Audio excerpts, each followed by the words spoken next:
Thank you everyone for joining us this evening. We're very excited to present the June webinar series, How's Healthcare Faring at the Legislature?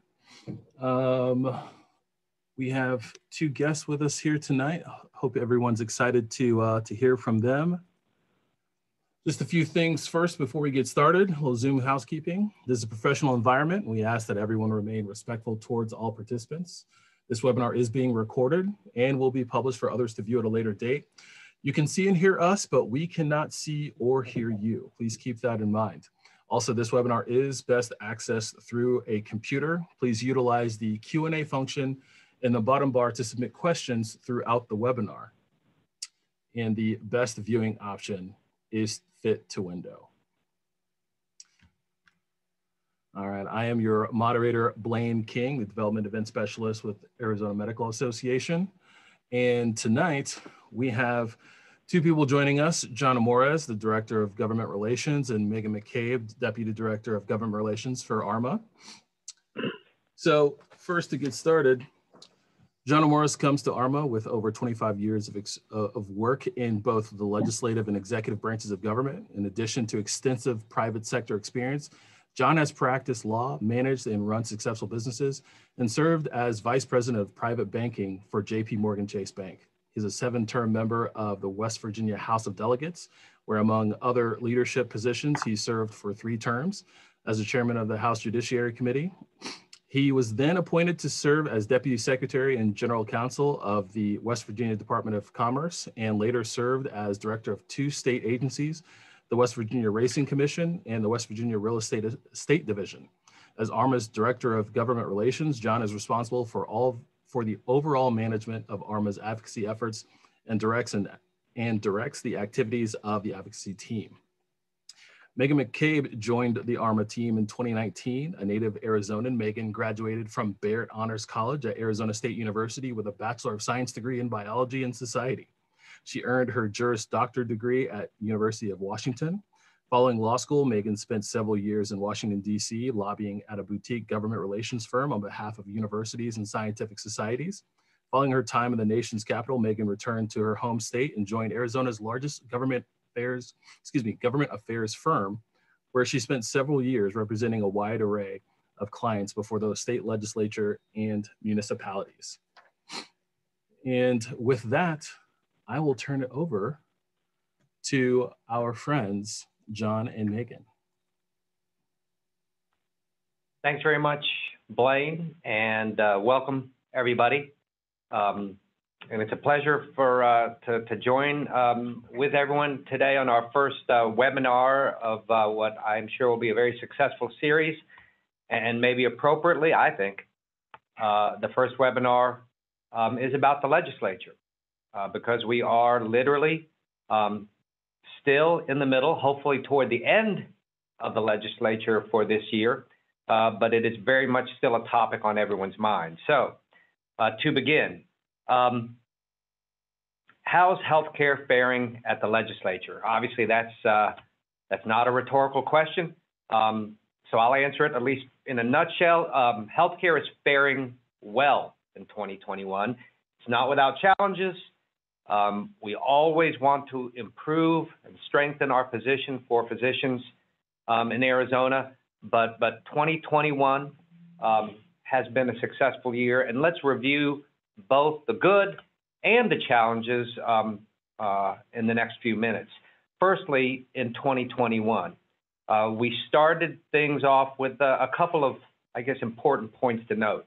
Number one, we had unfinished business from the 2020 session.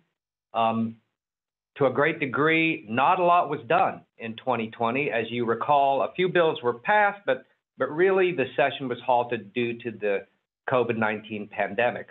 So we had a lot of bills generally and specifically some ArMA priority legislation that was held that hopefully, as we started the 2021 session, were teed up to pass this year, having been held last year. Another point to note, again, obvious in hindsight, but as the year started, we all had to scramble because we were told and we realized that all interactions, in essence, were going to be done virtually. Virtual committee meetings, virtual lobbying. The votes were real, but the interactions were virtual. So we all had to kind of pivot. And in that suffering, I guess, I also include the legislature. The staff had to, and they did a tremendous job of how to kind of convert, in essence, a whole process to a virtual process. And the committee meetings were done virtually. The members, the legislators interacted virtually. The public, including lobbyists, testified virtually. And it all, again, in hindsight, went off pretty close to flawlessly. Obviously, some hiccups, but at the beginning of the session, it was really something that people weren't comfortable with, weren't familiar with, and so we had to adjust to that pretty quickly. Another major point are the executive orders. When the 2020 session was adjourned prematurely, a lot of the policy duties transferred to the executive branch, and the governor issued a number of executive orders, including some involving the healthcare field, and those kind of hovered over the session as it started in 2021. They were in place, and to a great degree, a lot of them were executive orders that ArMA supported and helped draft. So part of our goal in 2021 was to try to convert those executive orders into bills and into statutes. So that's some of the challenges, and there were others as well.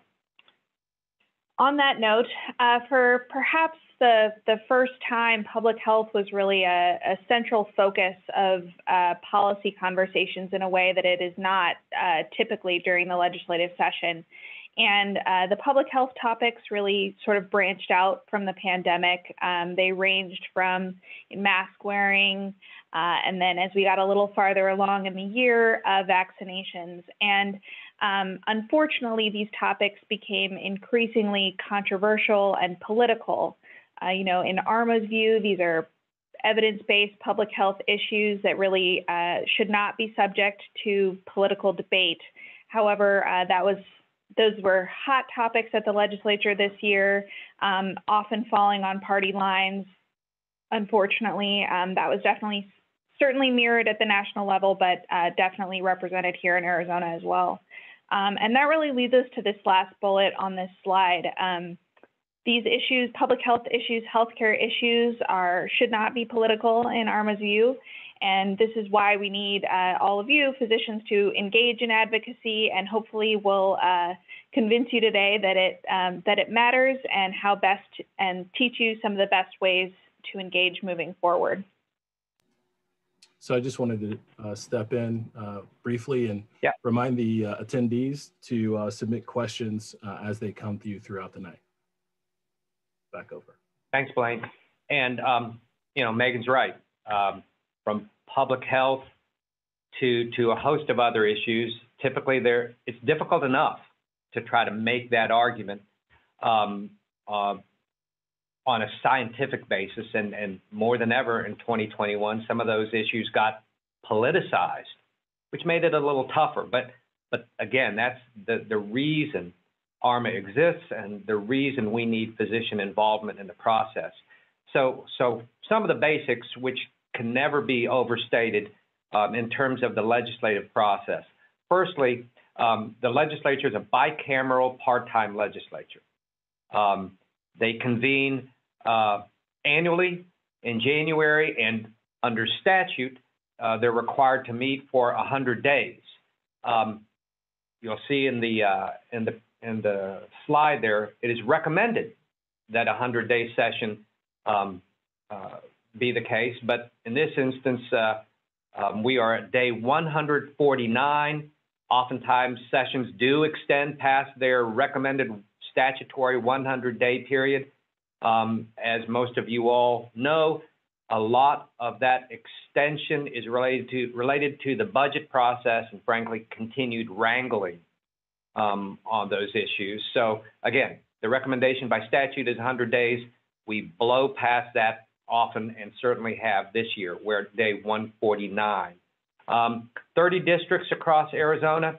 Each district elects one senator and 2 representatives, and both are elected to 2-year terms, and there are term limits when you're elected to the House or Senate.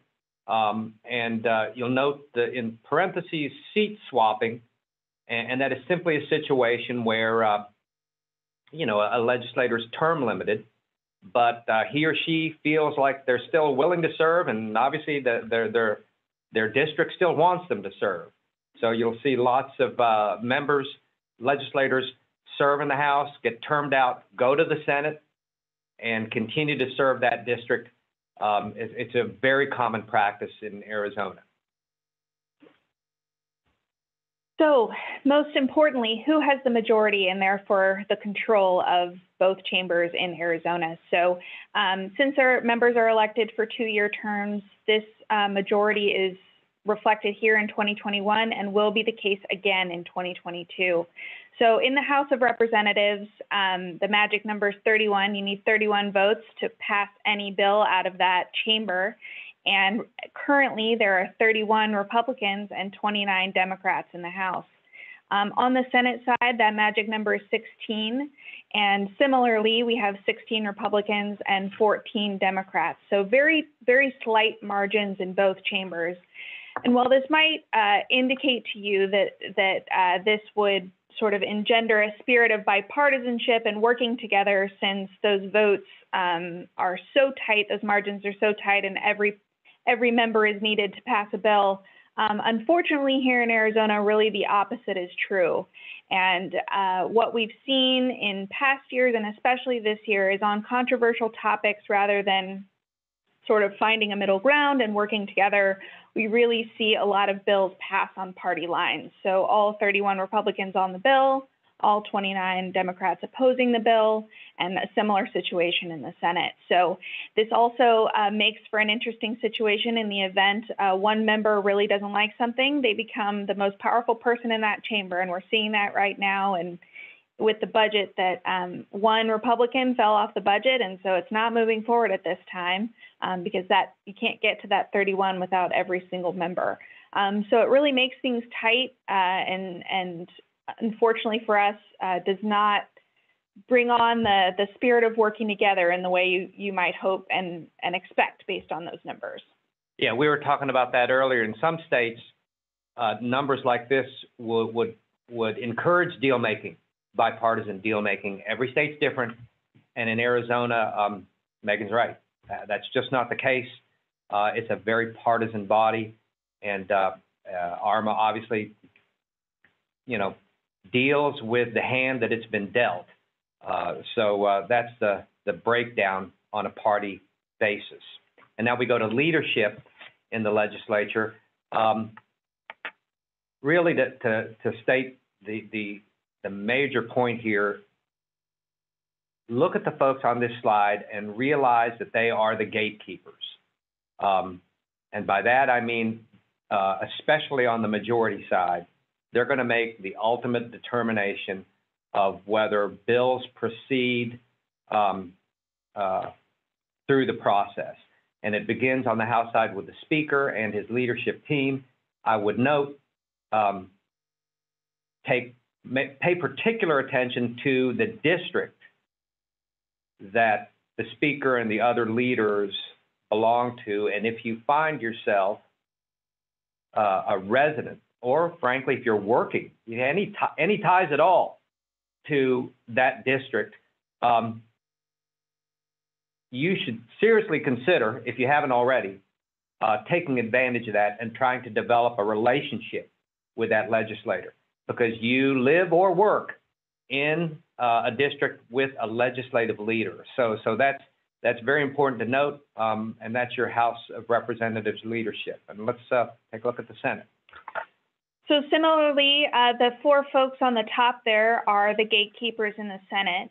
So that's the Senate leadership team this year. You have President Karen Fan from LD1, which is Northern Arizona and Prescott.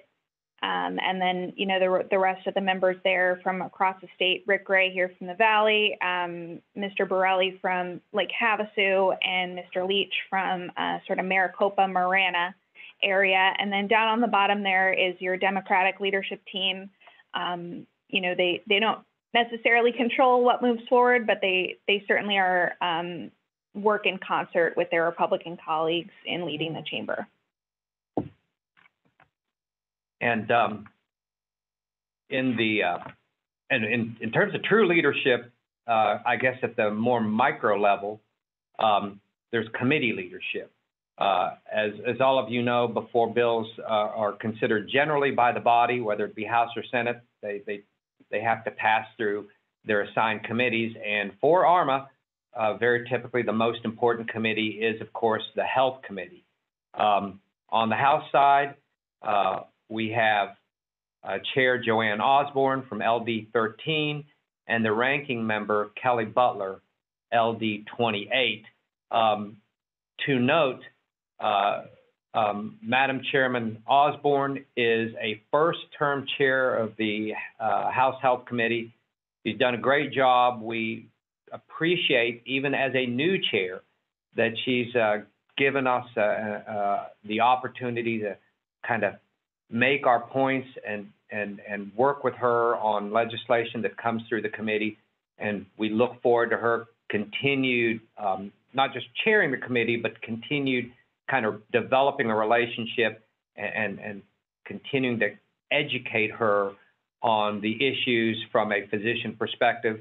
Kelly Butler, many of you already know as a ranking member in the minority, has been a stalwart for ArMA, so we appreciate her continued leadership on the committee. And then there wasn't room on this slide, but we would be remiss if we didn't also note that the vice chair of House Health is Regina Cobb, and she has also been a longtime supporter of physicians and ArMA issues. She is a dentist by training.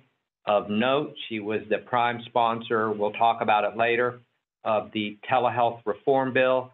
And so her leadership, especially in light of Chairman Osborne's new stature as the chair, so her leadership and supporting role as vice chair of House Health is very important. And then we have the Senate. Right. So on the Senate side, some of you might recognize our chair over there, Senator Nancy Bartow. She was formerly the House Health Committee chair, but she was term limited in the House. So back to that seat swapping, she came over to the Senate side this year. And in deference to her experience as the House Health chair, President Karen Fann appointed her to chair the same committee on the Senate side. So we don't always see eye to eye with Chair Bartow, but we are, grateful that she gives ArMA an opportunity to speak and make our case to her committee. And hopefully we can continue that moving forward. And we'll get to ways you can get involved, but we'd love to have some of you testify before a committee next year. That committee has the ranking member of Tony Navarrete, a strong supporter of physicians and still learning healthcare issues, but definitely smart and always willing to listen to ArMA, which we very much appreciate. And on the vice chair side, on the Senate as well, we have Senator Tyler Pace, who has worked extremely well with ArMA. We're very grateful for his leadership and support in the Senate Health Committee. He has a range of healthcare experience, owns some healthcare companies, and his father is a physician. So I'm grateful to have his expertise on the Senate side. This slide is just to remind John and everybody. Megan, sorry, not to interrupt you guys. Would it be appropriate as well? I know you covered a leadership a little bit, but do you think maybe talking about some of the physicians that are in positions as well that are champions for us as legislators down at the Capitol, such as Shaw and a couple other individuals too? Sure. Well, first, in terms of physicians, there are two, Dr. Randy Freeze and Dr. Amish Shaw, and they are both on the House side serving as representatives. And they're both outstanding. I guess the most appropriate way to put it is they provide a perspective that no one else can in the legislature on healthcare issues, and the most valuable perspective from a clinician, a practitioner. So whether it be Dr. Freeze, Representative Freeze, or whether it be Dr. Shaw, who's also an ArMA member, and I will note Dr. Shaw has done some, I guess, yeoman work for ArMA in terms of supporting key legislation and getting it passed this year. But both of them speak and have the credibility that no one else has in the body on healthcare issues, and we're certainly appreciative of that. And both of them actually sit on the House Health Committee, which is excellent from our perspective to have, in most cases, a friendly audience there with the only two physicians in the body serving on the relevant committee. So that's nice to have on the House side. And speaking of working on those healthcare issues, this slide is really just to remind everybody that when we work on a particular issue for ArMA, we have as either friends or sometimes friendly foes, some folks also in that healthcare space. You can see for yourself from the logos, everything from Blue Cross Blue Shield to the Nurses Association and the hospitals, everybody is lobbied up. So just know that when ArMA goes to the Capitol on a particular issue, it typically works with allies or typically engages in constructive discussion, and that's a nice way of putting it. But constructive policy disagreements and discussion with other players in the healthcare field, and that's just to be expected. So those are some of the key players at the State House. Healthcare policy wins for 2021, moving right to, I guess, the meat of what's been happening during the session. Let's get started on some of those. Great. It is my pleasure to talk about some of the good things that have happened for physicians this year. So we'll start with House Bill 2621. This bill was a carryover from 2020. So we started this process last year, but unfortunately didn't make it across the finish line due to the pandemic. So this was a repeat bill. We're grateful to that representative we just talked about, Dr. Shaw, ArMA member, who carried this legislation for us. And much to our pleasure, this bill was signed into law in April. And so what this bill does is really an administrative burden relief. So beginning in 2023, the universe of prior authorization forms gets reduced to 2. So those forms will be one form for medications and medical equipment and one form for procedures. And every payer, every health insurance company will use the identical form. Every practice and physician will submit the same form every time. And we're really hoping that this, what we heard from our members is that this process costs the physicians and their staff and their offices a tremendous amount of time and headache to just get a form filled out to make sure care was going to be covered for their patients.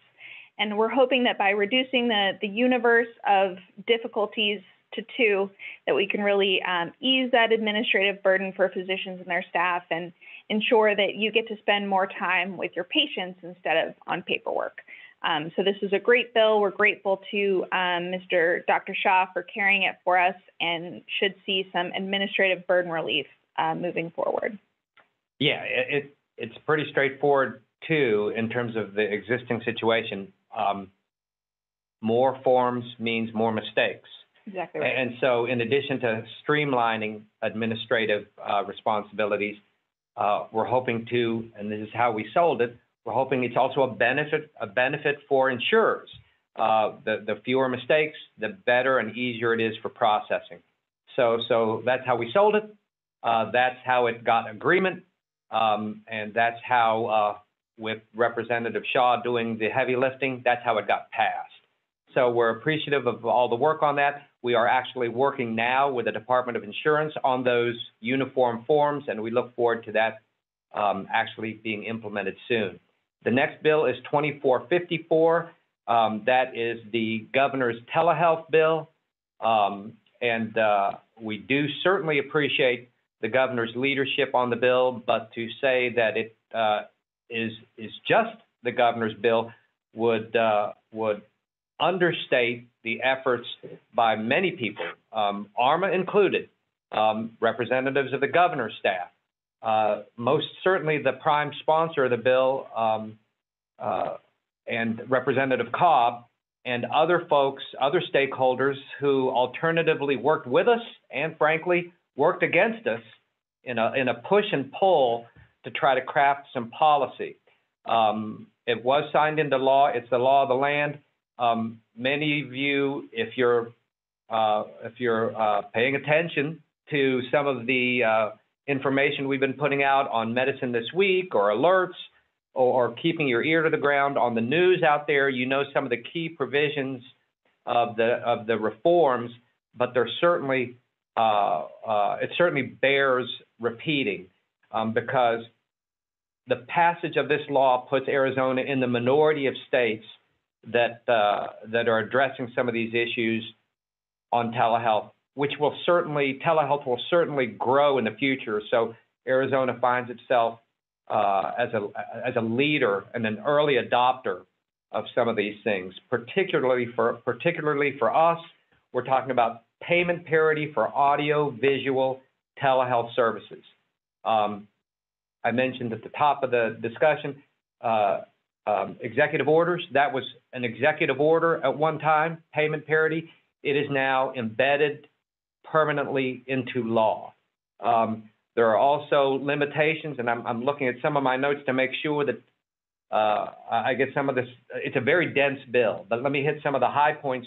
The reforms also mention that telehealth encounters can only be limited in the same way as in-person encounters are. Practice guidelines or peer-reviewed clinical publications or standards of practice are the only ways, in essence, that telehealth restrictions can be imposed. In essence, telehealth encounters are on the same footing as in-person encounters, both in terms of application and payment. In-person care is also protected. There were some concerns, I think entirely reasonable concerns, that the advent of telehealth care, although it is surely a sea change and I believe surely inevitable, its growth, that it would be on some level to the diminution of in-person care. So ArMA worked hard to try to guard against that. Network adequacy requirements can't be met by using telehealth. You have to offer in-person care in Arizona, at least within 50 miles of the border. Lots of restrictions on both making sure that in-person care is still available, as well as restricting when telehealth can be used. I guess in a nutshell, the provisions of the law also say that you have to use good faith and clinical judgment, appropriate clinical judgment, in deciding when telehealth is to be used. You have to look at specifics like the condition of the patient, the necessity of physical intervention. Maybe you can't use telehealth in this particular instance in treating the patient, whether the telehealth medium will allow the physician to appropriately assess and diagnose and treat the patient. All of these factors must be included in making a decision as to whether telehealth can be used. In addition, there are going to now be out-of-state providers providing telehealth in this new law. That was an absolute priority for the governor. Even so, ArMA worked hard with the governor's office to make sure that there were appropriate guardrails for these out-of-state telehealth providers. Some of the guardrails include they've got to register with the appropriate Arizona regulatory board or agency. If they're prescribing medication, they've got to register with a CSPMP. If they, wherever they're located, they've got to hold a valid, current and unrestricted license to practice in another state. They've got to act in full compliance with the laws and rules of Arizona, maintain liability insurance, and consent to Arizona jurisdiction for any disciplinary action or legal proceeding. These are perhaps kind of arcane things that may never be used until they're needed, but we're glad they're in there for accountability for the providers that will be coming into practice telehealth, and in a situation where patient protection is needed. We're glad these are now in the law. So as a note, if you want to know, obviously, the specifics of the law, we're obviously just touching on some of these things. There's a detailed guide to the new law on the ArMA website. So please, if you want to know more of the specifics and literally see the language of the bill itself and an explanation of the provisions of the law in more depth, go to the ArMA website. Absolutely, it's a very, as John said, it's a very dense law, and hopefully the new telehealth guide on the ArMA website can provide some clarity and in understanding how all of this will impact you in your practice. So moving on to the last bill on this slide, it's another carryover from 2020, another bill carried by our friend and yours, Dr. Shaw. And what this bill does is really important. So in current law, if an employee of a hospital were to report a concern related to policies, procedures, patient safety, something that really needed to be addressed, they are protected from retaliatory action by that hospital or healthcare institution. Unfortunately, this law was written many years ago when typically physicians and others were employed by that hospital, and doesn't reflect really the current business practice that increasingly physicians and other providers are employed by practice groups and might not necessarily be an employee of the hospital or healthcare institution. So what this bill does is really modernize that section of statute and say that it doesn't matter who your employer is. If you're employed by a contractor, a third-party practice group, et cetera, you can't be retaliated against if you report a patient safety issue. So this is really, again, it's a technical bill, it's an administrative fix, but we're grateful that it protects physicians who see things that need to be fixed, and it really protects patients as well, because those physicians who do report those concerns are going to stay employed, which is what we want to have happen. So another great bill. Thank you to Dr. Shaw for carrying that, and that is now the law of the land.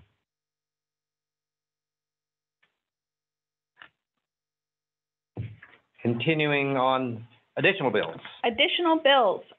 So this, as John talked about earlier, this first bill is another one of those executive orders that we really wanted to see inserted into statute to make sure that it was sort of ironclad. And what this bill does is protect physicians and healthcare institutions from civil liability associated with care delivered in the most extreme of circumstances in the last year related to the pandemic. So it changes this. It doesn't protect against all lawsuits. So it doesn't say there's no liability associated with care delivered or care delayed as a result of the pandemic. What it says is that you're presumed to be acting in good faith unless there's willful negligence or something sort of really extreme. So it protects from those frivolous lawsuits. John and I happen to both unfortunately be attorneys, but we know there are plaintiffs' attorneys out there that are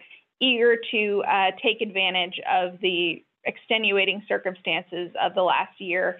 And what this bill ensures is that physicians and the places that employ them are protected from those frivolous lawsuits, and only those who are true sort of bad faith actors are going to be subject to liability. So this is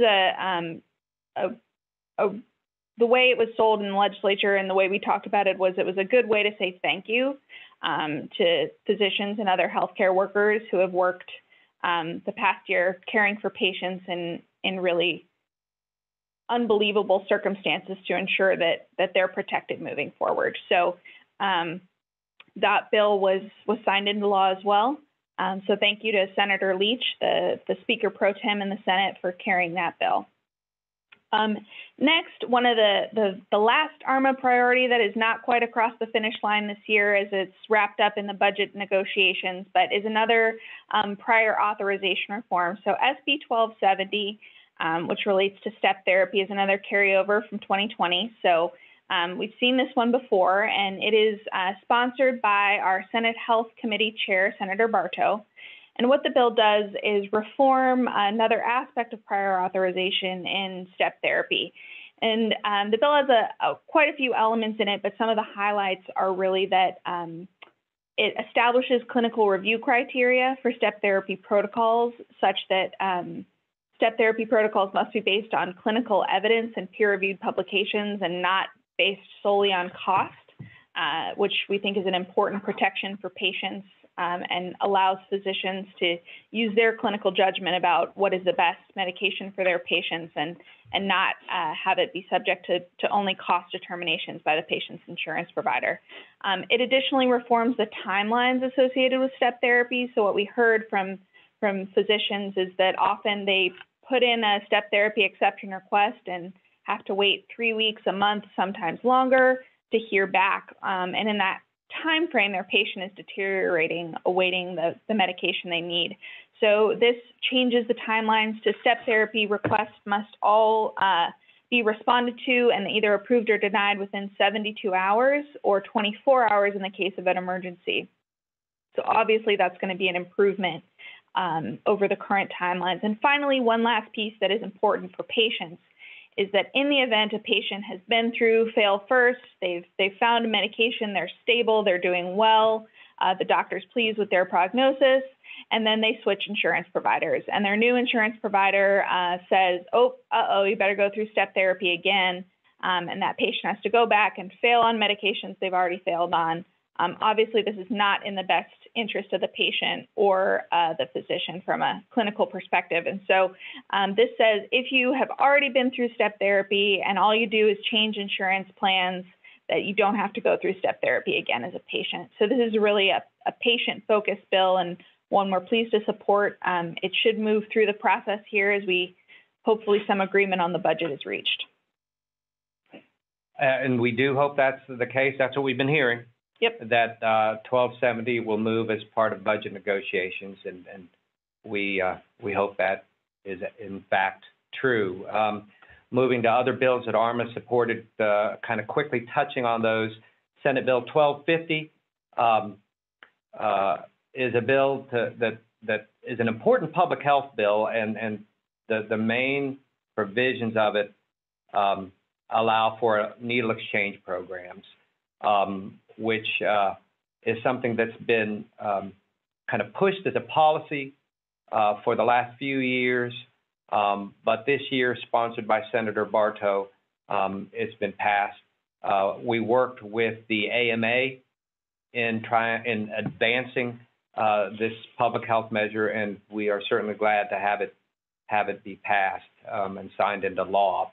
House Bill 2119, and there's a Senate bill, a companion bill, sponsored by Representative Bolick. The bill itself is a long bill, but the key provision in there allows for assignment of benefits. In the case of Blue Cross Blue Shield, we are looking at a situation in which the payor, the insurance company, can now, upon, approval, authorization by the insured, have benefits assigned directly to the physician. That's a huge change. and one that makes it a lot easier for physicians to collect on payments. It's a small amendment that you wouldn't necessarily catch in a much larger bill, but it does make a tremendous difference for many physicians. So we're appreciative that that is one that's actually 2 or 3 years old that we've been working on, and we're glad that it finally got signed into law as part of HB 2119. So finally, unfortunately, we got to switch to some less good news here. So we're going to talk about a couple of the challenges from the 2021 session. First of all, Senate Bill 1457. A lot of discussion about the bill. You might have heard about it.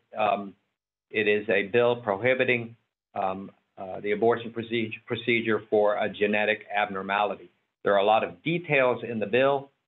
The abortion question is obviously one that is certainly controversial. We have members on both sides of that issue. ArMA's opposition to it and strenuous opposition to it lies solely in the fact that part of the enforcement of SB 1457 is creating a felony for physicians that provide abortion care. And there's unanimity on that issue, that legal medical care should not be criminalized, let alone be a felony.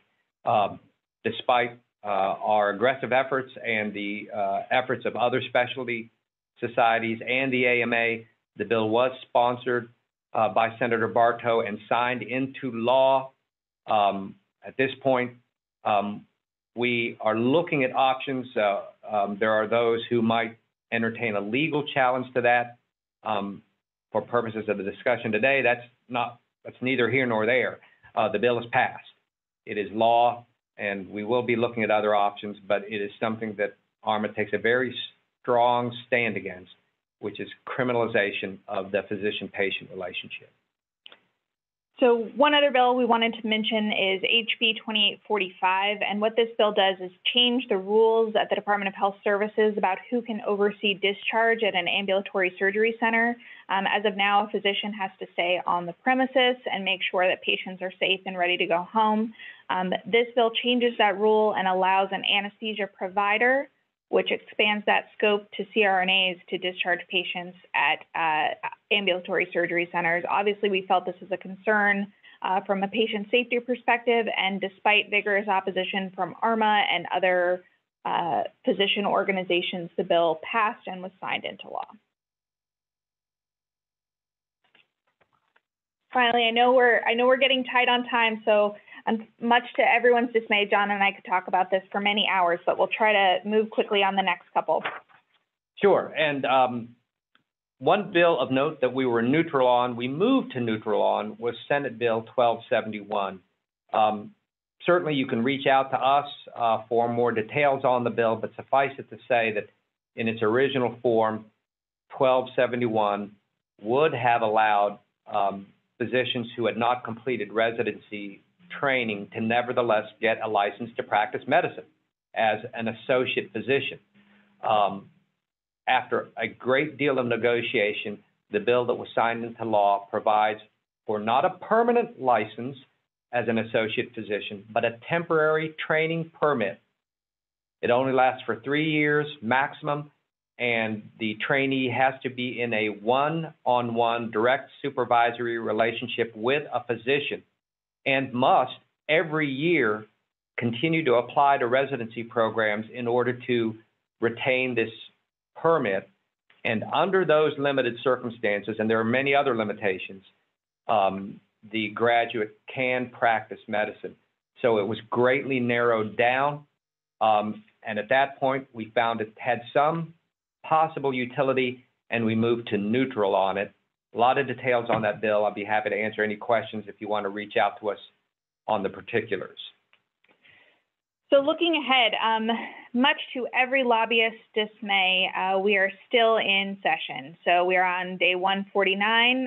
The negotiations on the 2022 fiscal year 2022 budget have really reached an impasse. Not sure how long those are going to take in terms of finding an agreement that 31 and 16 members can vote for in the House and Senate respectively. So we're in a holding pattern at this point.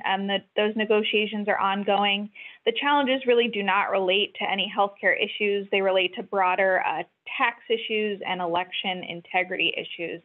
So thankfully, we get to stay out of those largely, and we just sort of await agreement from members in both chambers.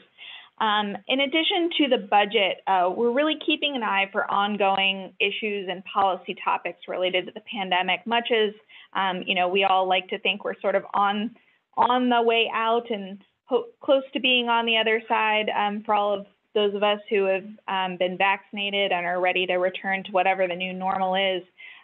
Much like the medical issues are ongoing, the pandemic is ongoing, and policy issues related to it might have continue, and we're just going to remain vigilant for any. You never know. Yeah. You never know what could happen. The pandemic is not over. Right. And so policy issues might be coming on that, and we're keeping an eye out. You'll see on the slide the Telehealth Advisory Committee. That is part. I did not discuss it when we discussed the telehealth bill, but it's an important part at the end of the bill. It creates an advisory committee. ArMA is working to hopefully have some of its members be represented on the committee. That committee is going to work and provide a report. They're going to be required to provide a report this year and in the future on the implementation of the bill and perhaps suggest additional reforms. So that will be a big part of our efforts moving forward now that telehealth is part of the landscape permanently in the Arizona revised statutes. So stay tuned for additional efforts by that committee.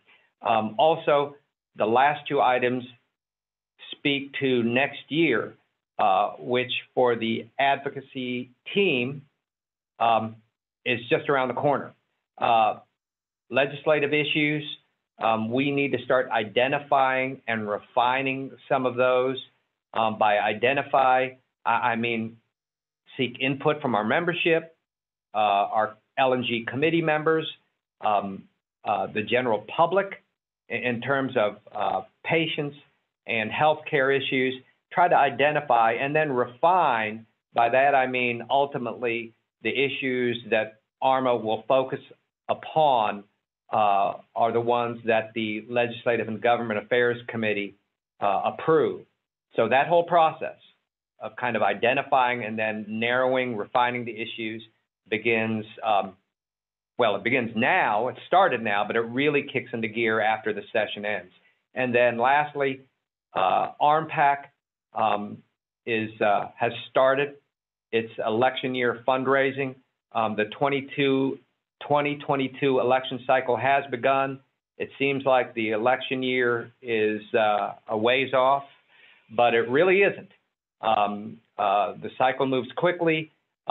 You've already seen, I'm sure, statewide races getting a lot of attention out there in the media, in the news.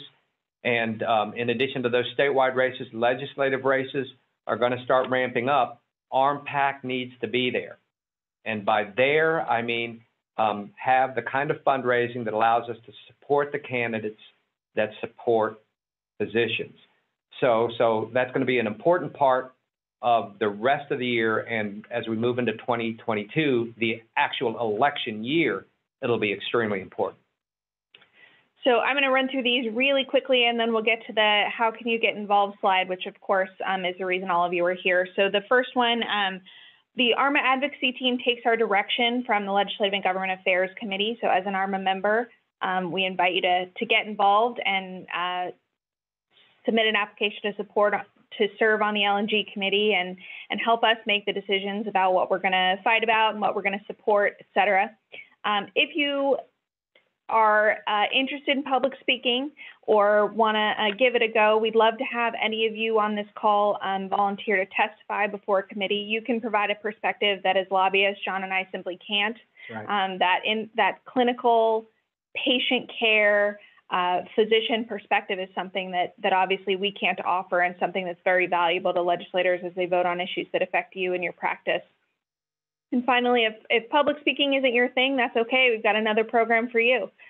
The ArMA Ambassadors Program was a new program this year that really grew out of the fact that we were all lobbying in a virtual world and not able to be down there face to face with members. And so we connected ArMA members with elected officials in a one-on-one capacity, and they had the opportunity through pre-drafted emails and tweets, et cetera, to engage with those legislators and make sure they heard the firsthand perspective of a physician on any bill that affected ArMA members and physicians. So we'll be continuing that program moving forward, and if you're interested, we'd love to hear from you. We make it as easy as possible and only use them when necessary, and make sure to give you a script if you want it. So hopefully it's a quick and easy way to make sure that the voice of the physician is heard firsthand by every legislator. Yeah, ArMA Ambassador Program's new, started this year, but it's been very successful in terms of reaching out to members. And I'll make one, not necessarily a disagreement, but I do want to lower the bar. Megan's right. Like, it is public speaking, but I want to be clear that we need folks to testify before legislative committees, even if you don't fancy yourself to be a public speaker. Even if you consider yourself to be like dry as toast, it's still important because we're not looking for orators.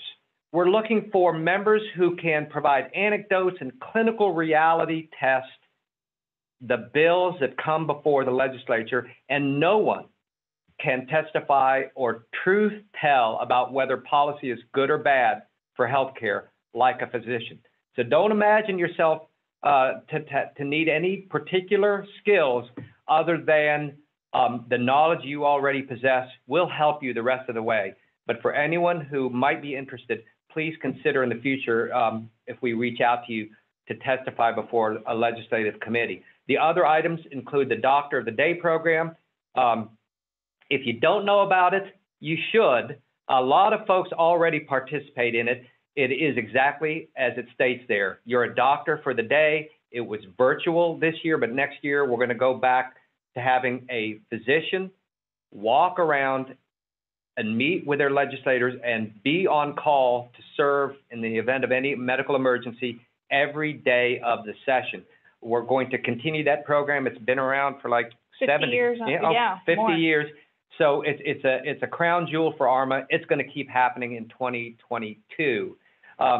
Stat alerts, all members should receive that. It's a call to action.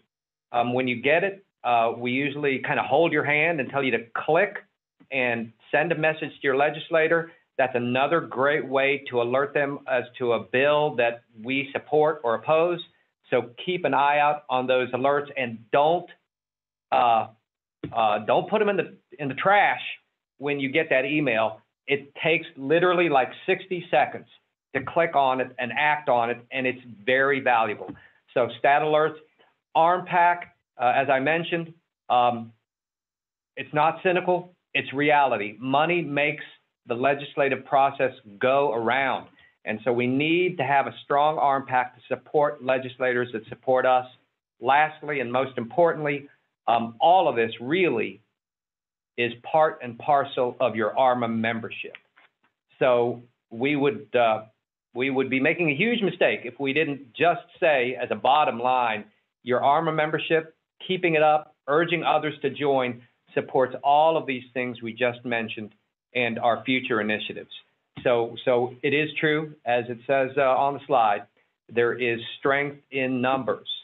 So the ArMA membership is the foundation of all of that. Finally, what else? So first things first, I hope you know who your legislators are, but if you don't, that's okay. You can find out, and we're happy to help you do that if you don't know how.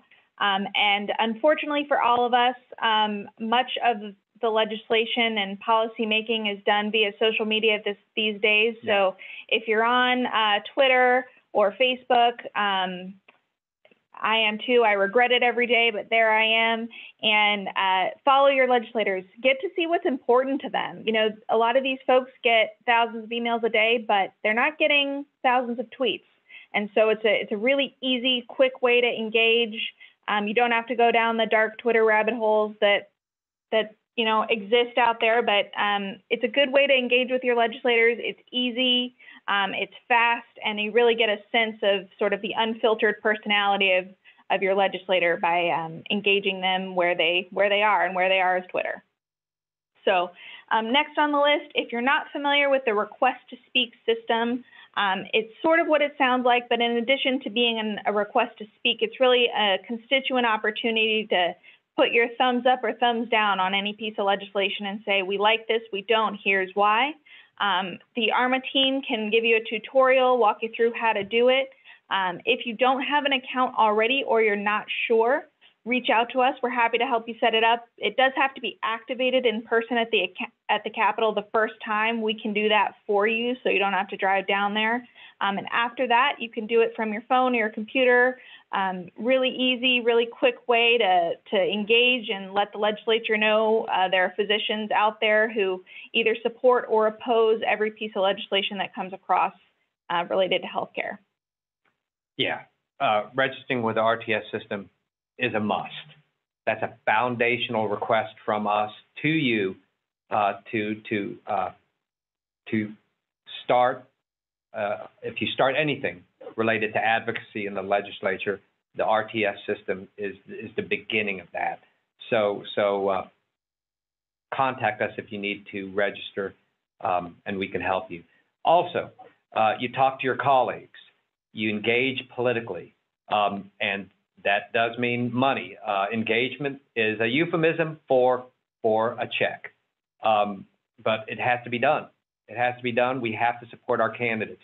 And for specialty organizations, ArMA, along with AOMA, has founded the Arizona Healthcare Advocacy Coalition, which is a coalition of specialty organizations that helps kind of supplement our lobbying activities. We really want, at the end of the day, the majority of Arizona physicians throughout the state to be speaking in a unified way. And that is what the coalition helps us do. So all of these are important ways to get involved. And please consider, if not all of them, as many different options as possible that suit you to get engaged. Finally, we're really grateful you took the time to listen to us this evening. And if you have we'll answer as many questions as we can real quick here at the end. But if you have follow-up questions or ideas or thoughts, our contact information is there. Please reach out to us. We're here to serve ArMA members. That's what we do here. So please don't hesitate. We'd love to hear from you about what's important to you and ways to help you get involved. Absolutely. Thank you all. And do we have time for any, or are there any questions? Yeah. It looks like we have time for one question. We do have a question from Dr. Leonard Kirshner. His question is, could you talk about the increasing importance of the Access program in Arizona healthcare? Enrollment has increased by 300,000 members, and funding from the federal government increased by a 6.2% FMAP bump. Well, I think you can, in a nutshell, say that Access has literally been a lifeline during the pandemic for so many Arizonans. And it indirectly, physicians directly provide the service, but I think we all will agree that the most direct benefit is to the enrollees. It's been so important to many Arizonans, and I think I can speak for all Arizona physicians in saying that, physicians are privileged and happy to be a part of that care that Access provides. So Dr. Kirshner makes a great point. Access has been a lifeline, and it will continue to be. Right, and we're very grateful to have a close working relationship with Access, both on the legislative side, as well as a great working relationship with their chief medical officer. That's right. And so, I think that is an important relationship that we continue to foster and work closely together. As you mentioned, Dr. Kirshner, they serve a lot of Arizona patients, and we want to be sure that, they're also, that it's a program that is easy and beneficial for physicians to participate in, such that, all those Arizonans can get care. So we're grateful for our good working relationship with Access, and we'll continue to maintain that moving forward. Excellent. Well, that's all the time that we have. Thank you both, John and Megan, for your time tonight. Thank you to all the attendees for participating. If you have any questions, definitely reach out to John or Megan. They can fill you in on any of the questions that you have regarding advocacy or efforts down at the legislature. Don't forget that next week we have another webinar with marketingdoctors.com on the 3 strategies to scaling your business, scaling your practice. So thank you, everyone, and we'll see you next week. Thanks very much. Thanks.